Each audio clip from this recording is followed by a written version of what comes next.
It's very exciting times. I've only got a few months left to go now. But I'm still, to be honest, I'm still not feeling very maternal.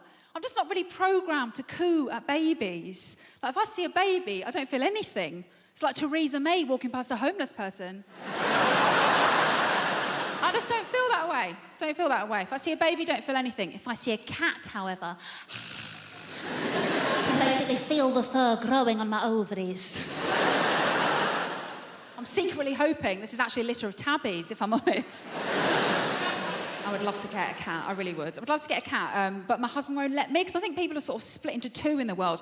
You're either a cat person or you're dead inside. That's the issue, right? Because we grew up in very different households, right? So I grew up and we had loads of cats. My husband grew up and he kept birds, which I think is the creepiest of all the pets. Isn't it? Like little doggy, lovely, little catty, super cute bird. Ah! It's freaking terrifying. What does keeping a bird teach you, apart from if you love something, lock it in a cage and cover it with a cloth?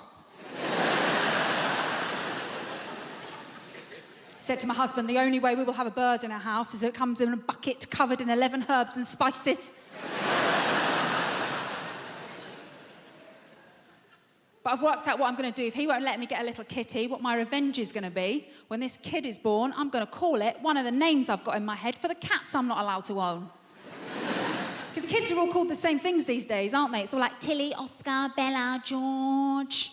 Not my kid. My kid will enter a room, people will say, Ellie, who is this? And I say, this is my daughter, Catrick Swayze.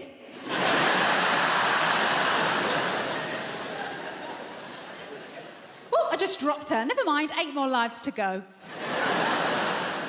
I still don't really feel ready, to be honest. I feel like such a kid in my head. Like, at any one moment, I basically just want to be eating a Dairy Dunker and watching Live and Kicking. That's where I'm at. And there's loads of things like that. Like, I like things grown-ups aren't meant to like. Like, your favourite smell as an adult is meant to be like the pages of an old book, a fine Chianti from '79. Do you know what my favourite smell is? Lynx Africa. I genuinely love Lynx Africa. People are like, oh, why? It's disgusting. It's cheap and smells of teenage boys. Exactly. The good old days. I'm an idiot, which is why it was quite a big mental hurdle for me to get my head around the idea that me and my husband were going to try for a baby. Like, having sex and trying to get pregnant. That is like the opposite of what I've been trying to do since I was about 16. And there's other younger people in the room, right? You know what I mean. You have only ever known a time in your life when you're trying not to get pregnant or trying not to get somebody else pregnant. And I don't want to blow my own trumpet, but on both accounts, I fucking smashed it. I think it comes down to skill set at the end of the day, doesn't it?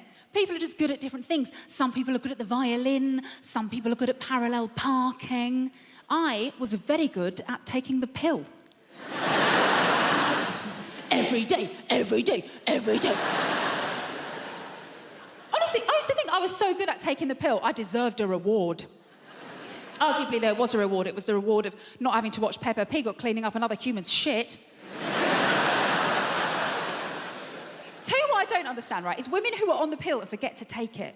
Don't get that. Because don't get me wrong, I forget things. I forget my keys, my wallet, the fact I'm married. Sure! But forgetting to take something that can prevent you from creating a human that could one day say, turn the machines off, is what she would have wanted.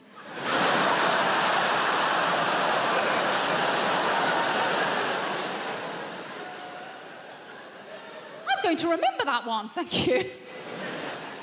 Obviously does happen though, women forget to take the pill, they get knocked up. Happened to a girl I used to work with actually, when I used to work in an office, right? And we were chatting about it one day. She was so blasé, we're in the kitchen. She's just standing there rubbing her belly like, well, the thing is, I've just got really bad memory. I was thinking, that's funny, because every day without fail, you remember to steal my milk. Maybe if you'd strapped your packet of microgynon to my semi-skimmed, Stephen in accounts wouldn't be telling everyone how you trapped him. But I think the reason I was always very good at remembering to take the pill, because I've been on it for so long. I was on it since I was about 16. And the reason I started taking it was because I was going out with my first boyfriend, Kevin Sutherland. A boom, chicka, wow, wow. He was quite the catch. He had a Peugeot 106 and a tattoo of Bart Simpson, which I thought showed a great joie de vivre. And things were going very well between Kevin and I. We had matching bracelets from Argos, so you can tell how serious we were. And we'd agreed that we were going to do it for the first time, right? So I was like, right, I'll put myself on the pill because my first time is going to be really special. My first time is going to be just like in the movies. So the big day arrived, and Kevin, bless him, he made such an effort for everything to be really perfect. Like, he paid his little brother to leave the room.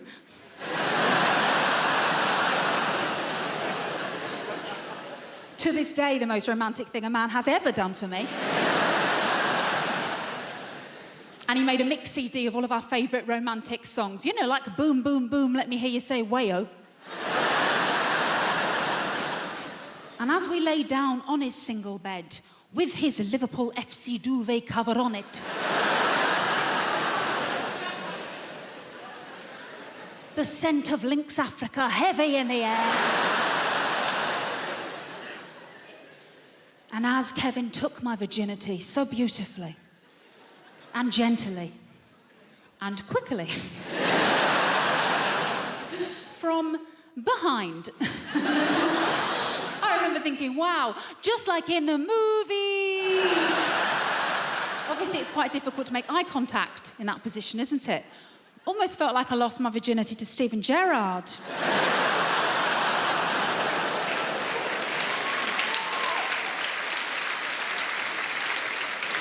I'll never walk alone. I never will.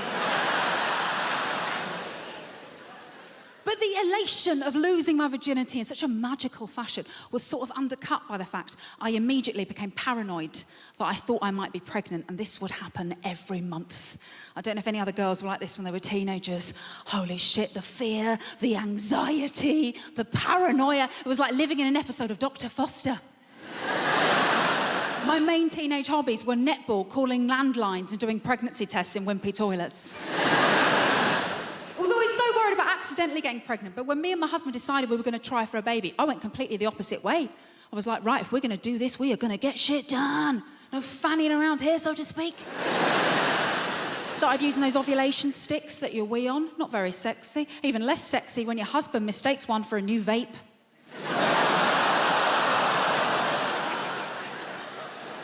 Don't think much of this new flavour. The smiley face is a nice touch, so... But you know, they worked. We got pregnant really quickly, like much quicker than I thought we would. So quickly, I kind of got thrown in my head. I was a bit out of sorts for a while. Like, I remember ringing the doctors. This is a true story. I rang the doctors, and the receptionist said to me, what's the reason for the appointment? And I said, well, I think I'm pregnant. And she said, OK, let's get you booked in. Date of birth? I said, well, I don't know yet. That's why I need to see a doctor. What a dickhead.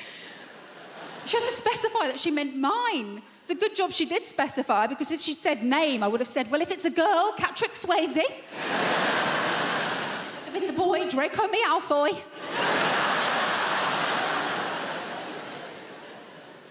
But it is nice to be able to tell people. I really enjoyed telling my family. I'm very, very close to my family, which is lovely. We're always on our family WhatsApp group, which is great. Do you guys have family WhatsApp groups? Oh, my God, I love them. They remind me of that line in the song, Hotel California. You can mute it any time you like, but you can never leave.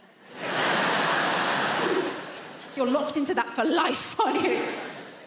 So my family WhatsApp group is me, my mum, my dad, my sister. All day, me and my mum and my sister, back and forth. Dad, not so much. With Dad, I would say once every 4 months. He opens up WhatsApp, tries to work out what's been going on, accidentally sends a Bulgarian flag emoji, disappears for another 4 months. No, it is, it's lovely. It's really lovely telling people. It's quite scary, though, because when you tell people, it means that the birth is imminent, right? It's only a few months now. I'm getting very, very scared about childbirth. I really am. I'm mostly scared about childbirth because my husband has a massive head.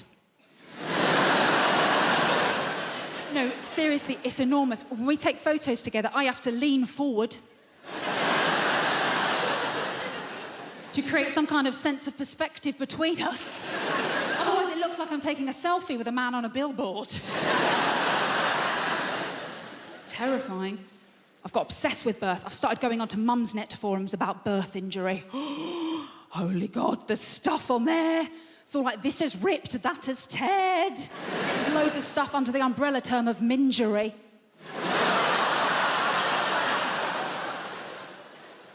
Oh God, the worst one I read, this poor woman said what she had left downstairs was essentially a uni hole. I thought, that's enough.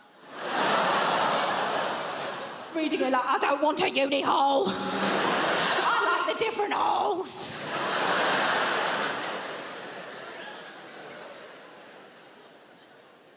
Honestly, reading the stuff on there, it makes reading a Stephen King novel look like The Hungry Caterpillar.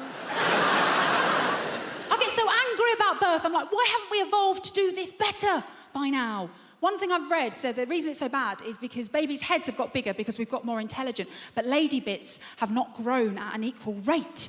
That's the problem. And I'm like, right, well, the issue there then is the evolution to be more intelligent, isn't it? Let's devolve that right now. How do we do that? Stop funding education. The Tories are ahead of the game on this one, guys. No woman deserves to get a uni hole, so some kid can get a 2-2 in leisure management from uni.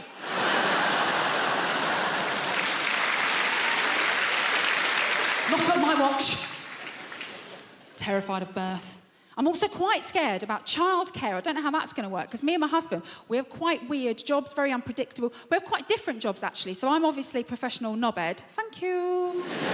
My husband is an international correspondent for an international news channel. I didn't need to say international twice, I just chose to. But actually, when we first started going out, I thought his job was like the sexiest thing in the world.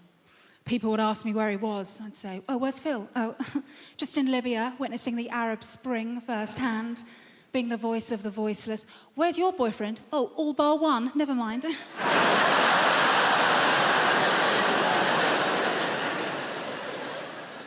Don't worry, I'm sure he's doing important work too, Claire.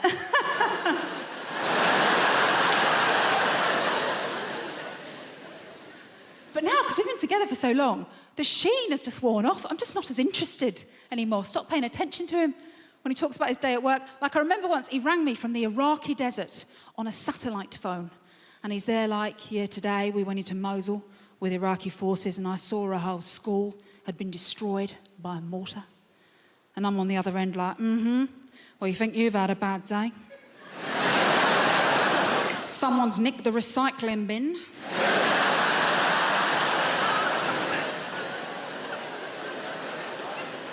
And I missed the beginning of Loose Women because the Ocado man came early. We've all known suffering, thank you. It's awful. His job has turned me into such an arsehole, it really has. Because the problem is, right, whenever there's a big breaking news story, he has to drop everything and go and cover it. So it sort of feels like these big world events have just become like personal slights to piss me off. Like, you know your priorities have gone a bit awry when you find yourself saying things like, oh, what do you mean there's been another earthquake in Asia? They literally just had one. We're meant to be going to DFS, the sailings today. Oh. Obviously, the sale will never end. One day it might do, and I want to be on the right side of history if it does. Do you know, and the thing that really annoys me about his job, since you asked, is that nothing decent has happened to him. Do you know what I mean? Nothing dramatic. Right? Because as a comedian, always looking for material, aren't you? Right? So I'm not saying it would be like a good thing if he got, you know, arrested, imprisoned, waterboarded by a totalitarian regime. Luckily, he doesn't go to the States much anyway.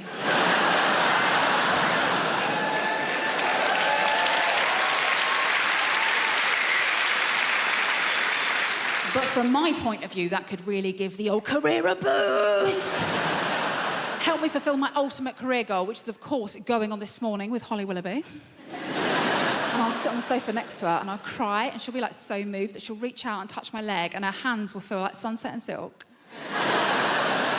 And we will become best friends and go on a girls' holiday to Mykonos. And then someone will write the movie about the story and I can star in it and cast Idris Elba to play my white husband. Be perfect. But nothing decent has happened to him. Very annoying. Well, I suppose there was a reasonably traumatic incident that happened when he was in Libya, actually, and the convoy he was travelling in came under fire. And I'd heard loosely what had happened to him, but hadn't been able to talk to him, right? So I'm sitting at home, you know, reasonably concerned. Phone goes off. I answer it. It's him. He talks me through what's happened. So they're going through the desert in convoy. This is when Gaddafi's being overthrown. Really dangerous, turbulent time in the country. Initially, they're under small arms fire. That progresses to rocket-propelled grenades being launched at them. And at this point in the story, my husband says, "And Ellie, I've got a bit of bad news. You know Jason?" And I said, "Jason, your producer. Oh, God, just tell me what's happened to Jason." And he said, "Well, Jason's been hit and he's had to be airlifted to hospital." So I'm just on the phone like, oh my God. Why couldn't that have been you?